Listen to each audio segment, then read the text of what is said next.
Се понеизвестно дали ќе пропаднат проектите на градоначалничката Даниела Арсовска, меѓу кои за набавка на нови 95 автобуси, а за кои градот Скопје аплицираше преку државната помош од 100 милиони евра за развој на општините.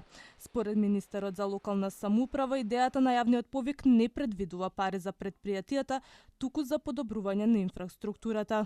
Евалуацијата ќе се прави од страна на ресорните министерства, тие како комисии ќе треба да го кажат конечниот збор.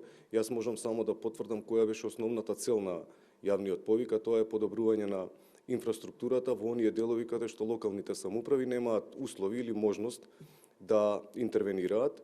Само една општина не се пријавила на јавниот повик, а останатите аплицирале со повеќе од 350 предлог проекти. Имаме проекти од областа на подобрување и реконструкција на водоводни мрежи, канализациони системи, патна инфраструктура до набавка на транспортни средства. Навистина сме задоволни од она што како капацитетност општините го покажаа и практично нивниот интерес го изразија на овој јавен повик.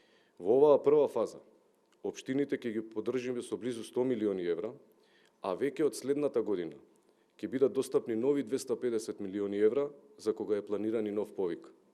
Јавниот повик за капитални инфраструктурни проекти заврши денеска. Во рок од 10 дена општините треба да ги достават на увид целосните проекти и целата документација. Тие пак ќе формираат комисии за оценување на проектите, а до крајот на месецот треба да се знае кои проекти ќе се финансираат со државните пари. Парите ќе се делат преку 6 министерства за култура и туризам, транспорт, социјална политика, образование и наука, животна средина и за спорт.